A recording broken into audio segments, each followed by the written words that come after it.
Hello दोस्तों, देखिए आज हम बात करेंगे जैव मंडल के बारे में। देखिए पिछले वीडियोस में हमने आपको इकोलॉजी के पार्ट में हमने आपको food web, food chain, ecosystem कितने प्रकार के होते हैं, इन सभी चीजों के बारे में बात कर ली थी। आज का जो अपना टॉपिक है वह है जैव मंडल। जैव मंडल को इंग्लिश में कहते हैं बायोस्फीयर।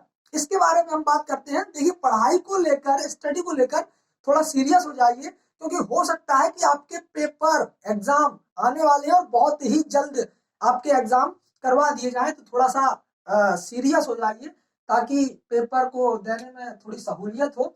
और जहां तक हमारा प्रयास रहेगा हम आपके सभी टॉपिक कंप्लीट करा देंगे एग्जाम से पहले पहले, ठीक है। तो थोड़ा सा, यदि अभी तक वीडियो को अपने चैनल को सब्सक्राइब नहीं किया है तो प्लीज सब्सक्राइब कर लें, और जहां तक अपने दोस्तों तक वीडियो को पहुंचा सके प्लीज सभी तक वीडियो पहुंचाइए। देखिए बात करते हैं बायोस्फीयर के बारे में कि बायोस्फीयर क्या होता है। देखिए इसके नाम से ही स्पष्ट है, जैव मंडल।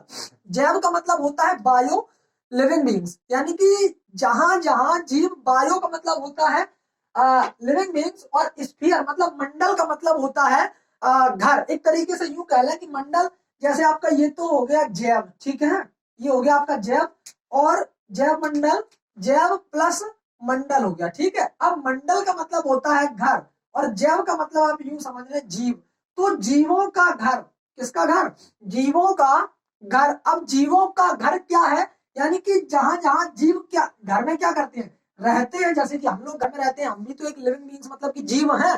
तो जीवों का घर, यानी कि जीव घर में क्या करते हैं, रहते हैं। तो जहां जहां जीव रहते हैं, जहां जहां जीव रहते हैं, हमें बस उसी चीज का अध्ययन करना है, और वही मंडल आपका जैव मंडल कहलाता है, जहां जहां जीव रहते हैं, ठीक है। एक तो ये बात हो गई। अब ऐसे भी ना समझें आप, तो कुछ इस प्रकार से समझ लें कि जहां जहां जीवन पाया जाता है, जहां जहां जीवन पाया जाता है, वही आपका जैव मंडल कहलाता है। क्या कहलाता है? जैव मंडल कहलाता है, ठीक है। अब देखिए जैसे जैव मंडल के बारे में हम थोड़ी सी और बात करें, तो जहां तक इतना समझिए कि जो आपका पर्यावरण होता है, पर्यावरण बस वही आपका जैव मंडल है। इस प्रकार समझ लीजिए कि जो आपका पर्यावरण होता है बस वही आपका जैव मंडल होता है, ठीक है। यानी कि पर्यावरण का अध्ययन करना ही जैव मंडल कहलाता है, या यूं कह लें कि जैव मंडल का अध्ययन करना ही पर्यावरण कहलाता है, क्योंकि ये दोनों आपस में एक दूसरे के पूरक होते हैं, एक दूसरे जो है आपस में रिलेट होते हैं, ठीक है। तो देखिए जैवमंडल के बारे में हम थोड़ी सी बात करें, तो जैवमंडल को मुख्यतः तीन भागों में विभाजित किया गया। किन तीन भागों में? नंबर एक पर आता है आपका, इसे तो हम बायोस्फीयर कहते हैं। तो इसे तीन भागों में विभाजित किया गया। वो तीन भाग कौन कौन से हैं? इसे तीन भागों में विभाजित किया गया। पहला तो आता है आपका हाइड्रोस्फीयर, हाइड्रोस्फीयर। दूसरा आता है आपका लिथोस्फीयर, लिथोस्फीयर। और तीसरा आता है आपका एटमॉस्फेयर। क्या आता है? एटमॉस्फेयर, ठीक है। हाइड्रोस्फीयर को हम हिंदी में कहते हैं जलमंडल। क्या कहते हैं? जलमंडल कहते हैं। लिथोस्फीयर को स्थल मंडल, स्थल मंडल। और एटमॉस्फेयर को हम लोग कहते हैं वायु मंडल कहते हैं। क्या कहते हैं? वायुमंडल कहते हैं, ठीक है। क्योंकि हम हिंदी में थोड़ा सा इसलिए बता दे रहे हैं क्योंकि कमेंट करते हैं, कुछ छात्र कमेंट करते हैं कि थोड़ा हिंदी में बता दिया करो। देखिए जहां तक हमारी सजेशन रहेगी तो कोशिश करें आप जितना हो सके कि इंग्लिश में पढ़ाई करें, तो ज्यादा अच्छा रहेगा, ज्यादा बेटर रहेगा, ठीक है। चलिए, हाइड्रोस्फीयर जलमंडल, लिथोस्फीयर स्थल मंडल, एटमॉस्फेयर वायुमंडल, ठीक है। ये तीन जो है इसके पार्ट हैं, किसके? बायोस्फीयर के। तो आपने, हो सकता है कि एटमॉस्फेयर को आपने बहुत अच्छी तरीके से पढ़ा हो, ठीक है। यदि नहीं पढ़ा है तो हम आपको अभी अच्छी तरीके से थोड़ा जितना आपके लिए सफिशियंट है हम उतना आपको अभी बता देंगे, ठीक है। हाइड्रोस्फीयर और लिथोस्फीयर। लिथोस्फीयर क्या होता है? नंबर नंबर से सभी के बारे में एक एक करके समझते हैं। क्या होता है कि देखिए थोड़ा सा, ये जो है आपका हाइड्रोस्फीयर, हाइड्रोस्फीयर का मतलब होता है जल, जहां जहां जल पाया जाता है। एटमॉस्फेयर का मतलब होता है स्थल, सॉरी, लिथोस्फीयर का मतलब होता है स्थल, यहाँ जहां पर स्थल पाया जाता है, जहां पर जमीन पाई जाती है, वह तो है आपका स्थल। और दूसरा एटमॉस्फेयर, एटमॉस्फेयर का मतलब वायुमंडल, जहां जहां वायु पाई जाती है, ऊपर का जितना भी आपका क्षेत्र है वह आपका वायुमंडल कहलाता है, ठीक है। अब देखिए इसमें क्या आता है आगे कि जो आपकी जैव मंडल की जो सीमा है वह कहां कहां तक है, इसको थोड़ा सा जानते हैं। जैव मंडल की जो सीमा है वह कहां कहां तक जाती है, जो इसकी सीमा है जैव मंडल की वह कहां कहां तक जाती है, इसके बारे में थोड़ा समझ लेते हैं। सीमा, सीमा तो देखिए सबसे पहले एक चीज समझिए कि पृथ्वी की सतह से कहां कहां पर जीव रहते हैं। पृथ्वी की सतह से लगभग 10,000 मीटर, 10,000 मीटर की ऊंचाई, 10,000 मीटर की ऊंचाई तक जैव मंडल की सीमा है, ठीक है। उसके बाद समुद्र से, समुद्र या यूं कह लें समुद्र तल से 8,000 मीटर की ऊंचाई तक क्या है, जैव मंडल की सीमा है। और 250 मीटर फीट, 250 मीटर की गहराई, सॉरी 250 मीटर की गहराई तक, कहां से, पृथ्वी से, पृथ्वी से 250 मीटर की गहराई तक जो है आपकी क्या जैव मंडल की सीमा पाई जाती है। यानी कि यदि हम नीचे की स्तर की बात करें तो 250 मीटर की नीचाई, 250 मीटर की गहराई तक, और समुद्र तल से 8,000 मीटर ऊंची, और पृथ्वी की सतह से यदि बात की जाए तो 10,000 मीटर की ऊंचाई तक जो है जैव मंडल की सीमा पाई जाती है, ठीक है। इतनी बात क्लियर। अब देखिए आगे इसमें जो है आपका हमने बता दिया कि इसके 3 भाग होते हैं, हाइड्रोस्फीयर, लिथोस्फीयर और जो है आपका क्या होता है, एटमॉस्फेयर। आपने देखा होगा जैसे आप कहीं जाते हैं या फिर जैसे आप स्टेशन पर जाते हैं तो आपने देखा होगा कि स्टेशन पर लिखा होता है कि समुद्र तल की ऊंचाई, समुद्र तल से 8 या 1,000 मीटर की ऊंचाई, ठीक है। तो थोड़ा सा मनन करना, चिंतन करना कि जो ऊंचाई होती है, किसी हम वायुमंडल तक की ऊंचाई को मापते हैं तो वह ऊंचाई समुद्र के ही तल से क्यों मापी जाती है। तो थोड़ा जानकारी के लिए बता दें कि वह ऊंचाई सिर्फ इसलिए मापी जाती है कि जो आपका समुद्र होता है उसकी जो उसका जो लेवल है वह हमेशा समान होता है।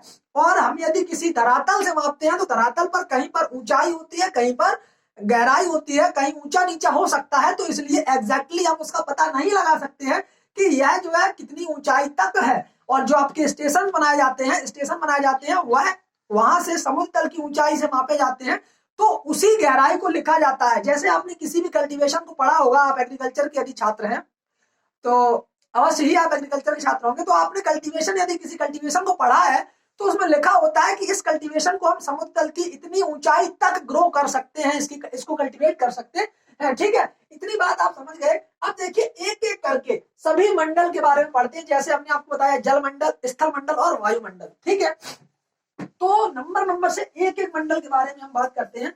जैसे सबसे पहले हम बात करते हैं कि जो आपका जल मंडल होता है वह क्या है, जल मंडल। देखिए जल मंडल, हाइड्रोस्फीयर, हाइड्रोस्फीयर, ठीक है, हाइड्रोस्फीयर। अब देखिए हाइड्रोस्फीयर के बारे में जानते हैं। हाइड्रोस्फीयर क्या है, देखिए आप सभी को पता है कि जो आपकी पृथ्वी है, पृथ्वी का जो भूमंडल है वह लगभग 2/3 भाग, कितना, 2/3 भाग जल से आच्छादित है, या यूं कह लें कि जल से घिरा हुआ है, जल से आच्छादित, आच्छादित है, क्या है, जल से आच्छादित है, ठीक है।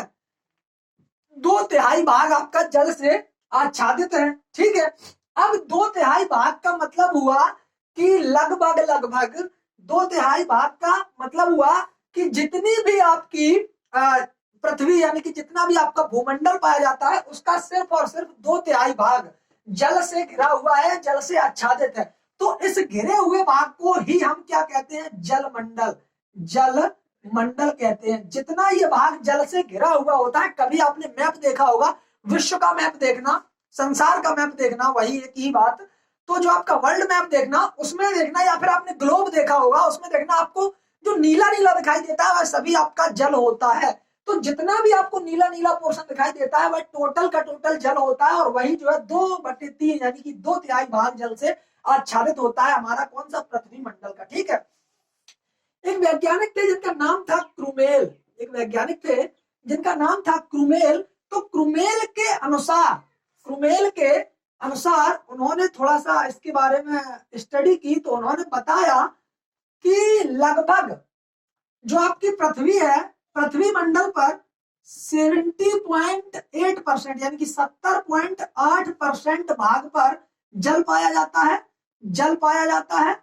और सिर्फ 29.2% भाग पर 29.2% भाग पर ही आपका स्थल पाया जाता है। क्या पाया जाता है? स्थल। स्थल का मतलब जल से न घिरा हुआ क्षेत्र, जिस पर हम रहते हैं या जिस पर हम खेती कर सकते हैं, जिस पर जीव जंतु रहते हैं। ठीक है, ये जीव जंतु तो आपके जल में भी रह सकते हैं, जिस पर हम रहते हैं और जिस पर हम खेती कर सकते हैं। ठीक है, तो जो आपका स्थल मंडल होता है यानी कि स्थल है, वह कितना है? 29.2%। ठीक है, इसको दो भागों में बांट दिया उन्होंने। क्या किया कि जो आपका स्थल मंडल है वह सिर्फ और सिर्फ कितने भाग में है? 29.2% भाग पर। ठीक है, जल कितने पर है? 70.8% के भाग पर आपका जल पाया जाता है। अब जल मंडल को ही हम दोबारा से इसको कैटेगराइज करते हैं कि जल मंडल किस प्रकार से। अब सिर्फ हम इतने की स्टडी करेंगे, 70.8% भाग की हम स्टडी करेंगे। तो देखिए 70.8% के हिसाब से, ठीक है,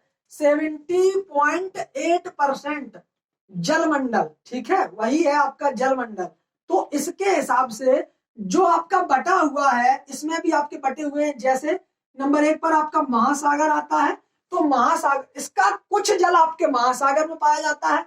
महासागर के बाद आपका सागरों में पाया जाता है, जो आपके सागर होते हैं, महासागर होते हैं। इसके अलावा लघु परावर्त सागर होते हैं। कौन से होते हैं? लघु परावृत्त सागर होते हैं। और इसके अलावा आपकी खाड़ियां होती हैं, खाड़ियां, जिन्हें हम बे बोलते हैं इंग्लिश में, बे। जैसे आपने सुना होगा बंगाल की खाड़ी, तो बे ऑफ बंगाल, जहां से आपका जो मानसून उठता है, बे ऑफ बंगाल और अरेबियन सी मतलब अरब सागर से, तो वही आपकी बे यानी कि खाड़ी होती है। ठीक है, तो महासागर, सागर, लघु परावृत्त और जो आपकी खाड़ियां होती हैं, इनमें कुछ मात्रा में, इनमें ज्यादा मात्रा में जल पाया जाता है, इसीलिए इसे हम कहते हैं जलीय गोलार्ध। क्या कहते हैं? इसीलिए इसे हम जलीय गोलार्ध कहते हैं। क्या कहते हैं? जलीय गोलार्ध कहते हैं। और इसके अलावा जो आपका बचा हुआ जल है वह आपका कहां पर होता है? तालाब में होता है, नदियों में होता है, तालाबों, नदियों, झीलों, ठीक है, और आपके झरनों में होता है। किसमें होता है? तालाबों में, झीलों में, झरनों में और नदियों में होता है। यह जल आपका इतना, इसका टोटल का टोटल जो आपका जल होता है वह कुछ इस प्रकार से होता है। ठीक है, तो पहला सबसे ज्यादा भाग महासागर में पाया जाता है, फिर सागर में पाया जाता है, फिर आपके लघु परावर्त सागर होते हैं, फिर खाड़ियां होती हैं, नदियों में होता है, तालाबों में जल पाया जाता है, झीलों में जल पाया जाता है और झरनों में जल पाया जाता है। ठीक है, यहाँ पर जल पाया जाता है, जो कि आपका टोटल जोड़ करके आपका कितना होता है? 70.8% जल है, जो कि आपके बताया था क्रूमेल नामक वैज्ञानिक ने। ठीक है, इसके बाद आगे बढ़ते हैं। जैसे आपका जल बताया गया क्रूमेल के द्वारा ही कि जल जो है वह आपका स्थल मंडल और वायुमंडल, स्थल और वायु का एक घटक होता है। अब ये घटक किस प्रकार से होता है तो थोड़ा सा समझिए कि जैसे आपका जल कहीं किसी स्थल पर भरा हुआ है, फॉर एग्जांपल जैसे आपका तालाब का जल हुआ, नदियों का जल हुआ, समुद्र का जल हुआ, सागर का जल हुआ, कहीं भरा हुआ है, तो जैसे ही सन की ऊर्जा या सन की ऊष्मा, सूर्य की ऊष्मा जब हमारी इस खुले हुए जल पर पड़ती है तो जल गर्म होकर वाष्पीकृत हो जाता है। जल का क्या हो जाता है? इवेपोरेशन हो जाता है और जल इवेपोरेट होकर ऊपर जाता है। कहां पर? बादलों में, आकाश में चला जाता है। और यह जल इतनी ऊपर चला जाता है कि इसका टेम्परेचर कम हो जाता है, यानी कि जल ठंडा हो जाता है। और ठंडा होने के बाद यह जो है इसका कंडेंसेशन होता है, यानी कि संघनन होता है। और संघनन होने के बाद यह हमारे वर्षा के रूप में पृथ्वी पर पुनः वापस आ जाता है। और पुनः वापस आने के बाद यह इसका कुछ तो सीपेज होता है, कुछ इन्फिल्ट्रेशन होता है, रन ऑफ के माध्यम से पुनः तालाबों में और नदियों में पहुंच जाता है और फिर सूर्य की ऊष्मा से गर्म होकर ऊपर पहुंचता है। तो इसी क्रिया को हम कहते हैं जल चक्र कहते हैं। इसी क्रिया को हम जल चक्र कहते हैं, या इंग्लिश में इसी को हम हाइड्रोलॉजिकल साइकिल कहते हैं। क्या कहते हैं? इसी को हम इंग्लिश में हाइड्रोलॉजिकल साइकिल या फिर हिंदी में इसी को हम जल चक्र कहते है। ठीक है, इतनी बात लगभग आप समझ गए होंगे। ठीक है, अब देखिए जल चक्र के बाद, जैसे ये तो हो गया आपका जल चक्र, ये इस प्रकार से घटक होता है कि इसका जो रोल है वह वायुमंडल में भी, स्थल पर भी इस प्रकार से है। अब जल का हमारे दैनिक जीवन में क्या महत्व है, उसके बारे में भी थोड़ा सा बात कर लेते हैं। जैसे आप एग्रीकल्चर के यदि छात्र होंगे तो भी आपने पढ़ा होगा, पौधों में पढ़ा होगा, और अपने शरीर में भी पढ़ा होगा, और यदि आप बायो के छात्र हैं तो वहां पर भी आपने पढ़ा होगा कि मानव शरीर में जल का क्या महत्व होता है। फॉर एग्जाम्पल यदि हम बात करें तो आपने जैसे प्लांट सेल पढ़ी होगी, प्लांट सेल, तो प्लांट सेल में आपने देखा होगा जैसे एक पाया जाता है आपका प्रोटोप्लाज्म।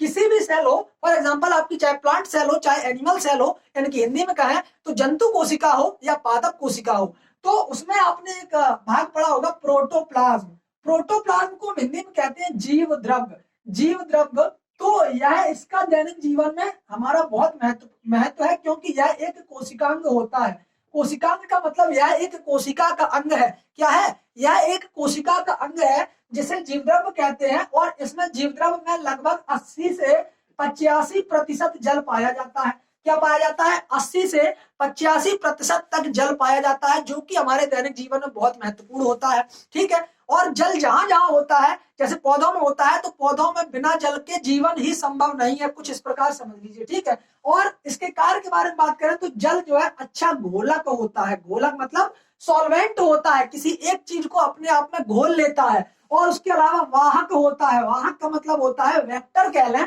या वेक्टर ही समझ लेते हैं, वेक्टर कह सकते हैं। वाहक का मतलब होता है किसी भी चीज को एक स्थान से दूसरे स्थान पर पहुंचाना ही वाहक का कार्य होता है। तो जल जो है किसी भी चीज को एक स्थान से दूसरे स्थान तक पहुंचाने में सहायक होता है। ठीक है, इतनी बात समझ गए। ये है आपका जल मंडल, और जल का जो महत्व होता है वह हमने आपको बता दिया। इतनी बात आप हाइड्रोस्फीयर के बारे में जान लेना, तो हो सकता है कि आपके पेपर में कुछ चीजें आपकी लगभग फंस सकती हैं। ठीक है, अब देखिए बात करते हैं स्थल मंडल के बारे में, कि स्थल मंडल क्या होता है। स्थल मंडल के बारे में समझ लीजिए।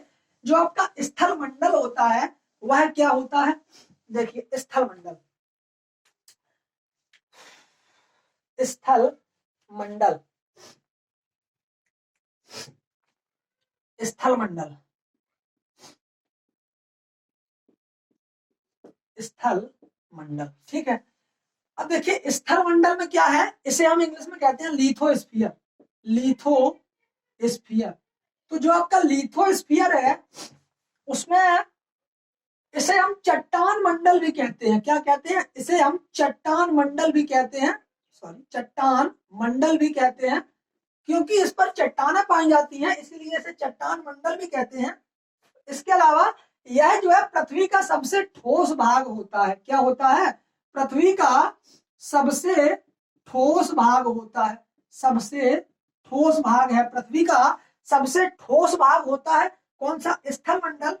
और इसके अलावा स्थल के बारे में बात करें, जैसे हमने जल के बारे में बात की थी कि पृथ्वी पर जो है 70.8% जल पाया जाता है, बचा हुआ भाग 29.2% भाग पर आपका क्या पाया जाता है, जैसे आपके वहां पर महासागर पाए जा रहे थे, सागर पाए जा रहे थे, झीलें झरने पाए जा रहे थे, यहाँ पर सिर्फ और सिर्फ द्वीप और महाद्वीप में बांटा गया है। किसमें बांटा गया है? द्वीप और महाद्वीप में बांटा गया है। और इनके दोनों के कुल क्षेत्रफल को यदि निकाला जाए, इनके दोनों के यदि द्वीप और महाद्वीप यानी कि 29.2%, 29.2% के कुल क्षेत्रफल को यदि निकाला जाए, तो यहाँ पर लगभग होता है कितना? 57 करोड़ 50 लाख वर्ग मील। कितना? 57 करोड़ 50 लाख वर्ग मील। इतनी जगह पर आपका, इतने क्षेत्र या इतने एरिया पर आपका जो है स्थल मंडल पाया जाता है। ठीक है, इतनी बात क्लियर है। यहाँ पर आपका स्थल मंडल पाया जाता है जिसमें द्वीप होते हैं, महाद्वीप होते हैं। जैसे आपके द्वीप, जैसे आपका एशिया महाद्वीप सबसे बड़ा, ऑस्ट्रेलिया महाद्वीप, यूरोप महाद्वीप। ठीक है, तो ये आपके महाद्वीप होते हैं। तो इन्हीं के बारे में इनको कैटेगराइज किया गया है 57 करोड़ 50 लाख वर्ग मील स्थल को या भूमंडल को। ठीक है, तो इसका जो टोटल परसेंटेज है वह है 29.2%। इसको थोड़ा सा याद रखना इस डाटा को। और जल जो है वह आपका 70.8% होता है। ठीक है, अब देखिए इसका जो संघटक होता है वह क्या क्या होता है उसके बारे में थोड़ा सा जान लेते हैं। जो इसके संघटक होते हैं, इस पर क्या क्या पाया जाता है, इस स्थल मंडल पर क्या क्या पाया जाता है, या या फिर यूं कहना कि यह किस किस से मिलकर बनता है, उसके बारे में थोड़ी सी हम बात करते हैं। तो संघटक में सबसे पहले तो आते हैं आपके तत्व। तत्व को हम इंग्लिश में कहते हैं एलिमेंट। क्या कहते हैं? एलिमेंट कह सकते हैं, एलिमेंट। तो एलिमेंट में आपके कौन कौन से होते हैं?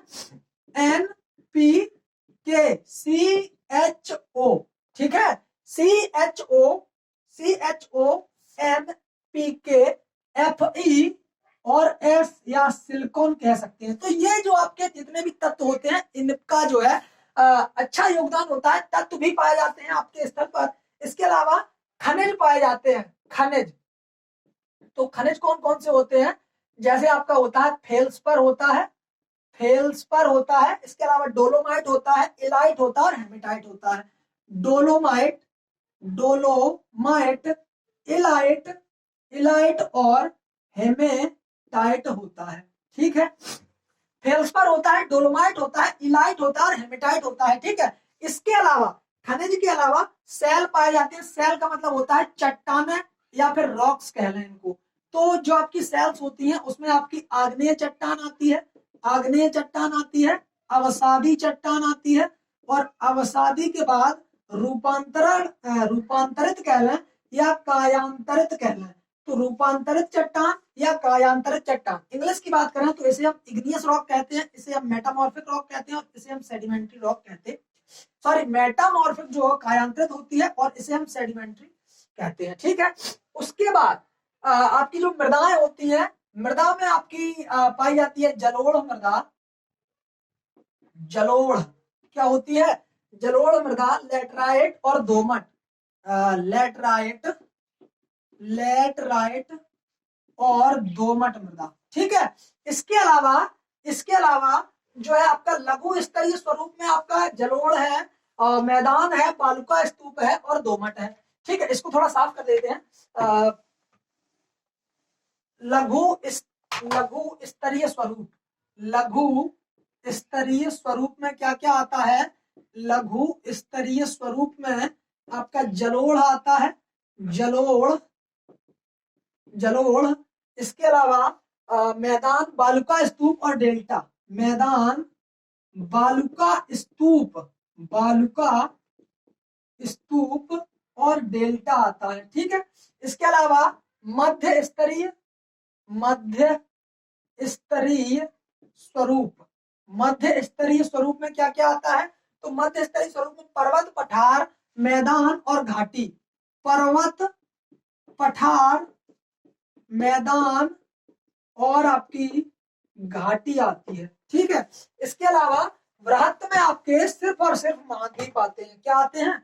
वृहत में आपके, वृहत में सिर्फ और सिर्फ महाद्वीप आते हैं, ठीक है। इतनी बात आपको क्लियर हो गई होगी। इनको थोड़ा सा डाटा याद रखना कि ये किसके कैटेगरी में आते हैं, ठीक है। अब देखिए, ये तो हो गया आपका क्या, स्थल मंडल। अब स्थल मंडल की बात जो आपका सबसे महत्वपूर्ण है उसके बारे में थोड़ा सा जान लेना। वह क्या है आपका? वह है आपका वायुमंडल। तो जल्दी से वायुमंडल के भी बारे में बात कर लेते हैं। वायुमंडल क्या होता है? वायुमंडल, वायुमंडल, वायुमंडल क्या है? देखिए, एटमॉस्फेयर जैसे हम कहते हैं, वायुमंडल को समझने का थोड़ा सा प्रयास करिए कि वायुमंडल जो होता है उसकी परिभाषा की यदि हम बात करें तो यूं कह सकते हैं कि जो आपकी गैसों का मिक्सचर होता है, गैसों का मिक्सचर होता है जो कि आपके पर्यावरण को घेरे हुए है, पर्यावरण को आसपास से घेरे हुए है, वही आपका वायुमंडल कहलाता है, ठीक है। या फिर यूं कह लें कि वायुमंडल कुछ गैसों का मिश्रण होता है, जो कि गैसें आपकी कैसी होती हैं? टेस्टलेस, ऑर्डरलेस और कलरलेस, यानी कि गंधहीन, स्वादहीन और जो है स्वादहीन, गंधहीन और इसके अलावा रंगहीन, ठीक है, रंगहीन। तो ऐसी गैसों का यह जो है एक मिश्रण होता है जो कि हमें चारों तरफ से घेरे हुए होता है, उसी को हम कहते हैं क्या? उसी को हम वायुमंडल कहते हैं, जो कि पृथ्वी को चारों तरफ से घेरे हुए होता है, ठीक है। अब वायुमंडल में कुछ गैसें पाई जाती है, उनका परसेंटेज पूछा जाता है, जैसे नाइट्रोजन। तो नाइट्रोजन का क्या परसेंटेज है उसके बारे में थोड़ी सी बात कर लेते हैं कि नाइट्रोजन का परसेंटेज जो है वह 78.08% है वायुमंडल में, ठीक है। उसके अलावा ऑक्सीजन 20.08% ऑक्सीजन है, ऑक्सीजन। नाइट्रोजन, नाइट्रोजन बाद ऑक्सीजन, उसके बाद ऑर्गन, ऑर्गन क्या है? 0.3%, 0.93% ऑर्गन का है। और इसके अलावा CO2 मतलब कार्बन डाइऑक्साइड 0.03%, 0.03% आपकी कार्बन डाइऑक्साइड पाई जाती है। ऑर्गन 0.93% पाई जाती है। ऑक्सीजन 20.08% पाई जाती है। और नाइट्रोजन वायुमंडल में 78.08% पाई जाती है। इसके जो है परसेंटेज को थोड़ा सा याद रखना, हो सकता है कि आपसे पूछने सीधा सीधा क्वेश्चन इन परसेंटेज से आ जाता है, आपसे पूछ लिया जाता है। ठीक है, अब देखिए वर्टिकली मतलब ऊर्ध्वाधर टेम्परेचर के आधार पर, मतलब टेम्परेचर के आधार पर वायुमंडल को ऊर्ध्वाधर 4 भागों में विभक्त किया गया है, 4 भागों में बांटा गया है। अब वो 4 भाग कौन कौन से हैं उनके बारे में जान लेते हैं। सबसे पहला है, उसे हम कहते हैं क्षोभ मंडल। क्या कहते हैं? क्षोभ मंडल। नंबर 2 पर आता है आपका समताप मंडल, समताप मंडल। नंबर 3 पर आता है आपका मध्य मंडल, मध्य मंडल। और नंबर 4 पर आता है आपका बाह्य मंडल, बाह्य मंडल, बाह्य मंडल। ठीक है, अब देखिए इसके इंग्लिश की बात करें तो क्षोभ मंडल को हम इंग्लिश में कहते हैं ट्रोपोस्फियर, ट्रोपोस्फियर। इसे हम कहते हैं स्ट्रेटोस्फियर, स्ट्रेटोस्फियर कहते हैं।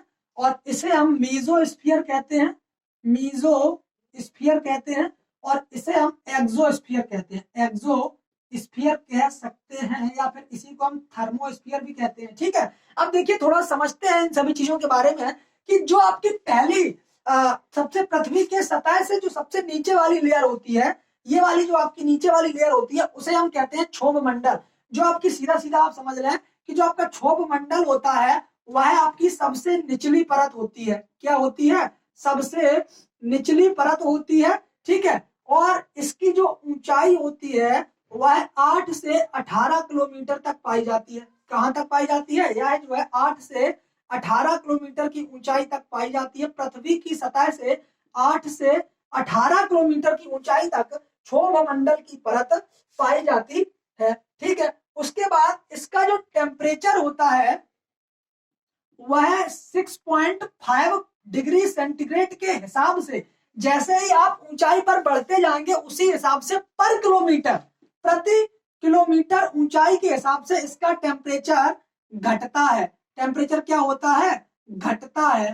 टेम्परेचर घटता है 6.5 डिग्री सेंटीग्रेड पर किलोमीटर के हिसाब से। ऊंचाई पर जैसे ही जाते हैं वैसे ही इसका टेम्परेचर घटता चला जाता है। ठीक है, उसके बाद इस क्षोभ मंडल में ही आपकी जितनी भी मौसम संबंधी क्रियाएं होती हैं, मौसम संबंधी क्रियाओं का मतलब होता है जैसे आपका कोहरा हुआ, ओस, कोहरा, ओस, बादल का बनना, बादल का बनना, कोहरा, ओस, बादल का बनना और वर्षा का होना, ये सभी क्रियाएं आपकी क्षोभ मंडल में ही होती हैं। क्या होती हैं? ये सभी क्रियाएं आपकी क्षोभ मंडल में ही होती हैं। ठीक है, तो थोड़ा सा याद रखना, सीधा सीधा क्वेश्चन पूछ लिया जाता है कि क्षोभ मंडल में कौन सी कोहरा, वर्षा या पाला ये किस मंडल में होती है? तो आपके क्षोभ मंडल में होती है। उसके बाद समताप मंडल की बात करें तो इसकी जो ऊंचाई होती है समताप मंडल की वह 18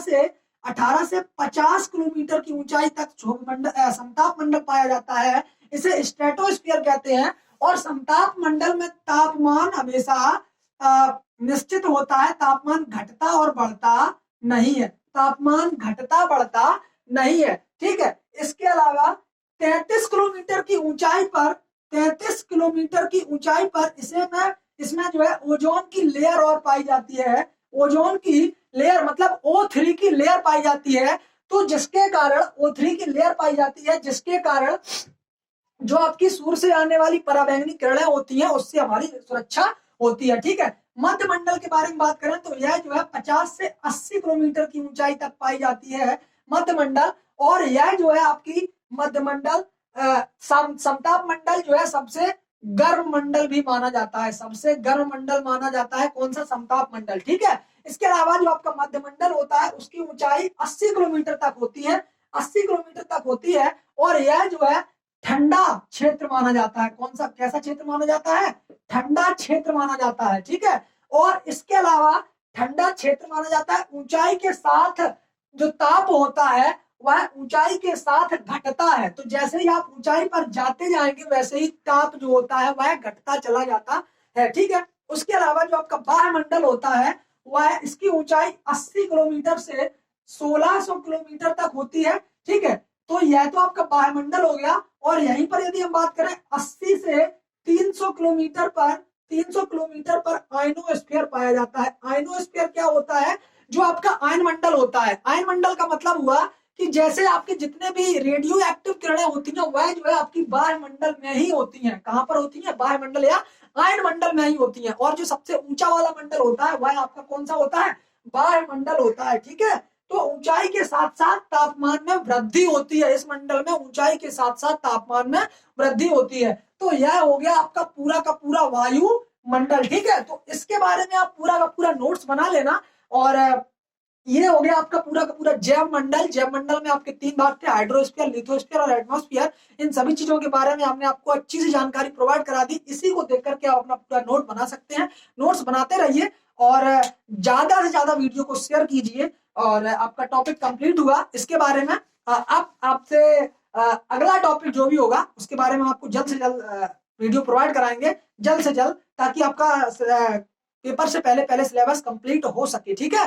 तो आपसे आगे मिलते हैं अगले वीडियो में। तब तक के लिए जय हिंद, जय भारत, धन्यवाद।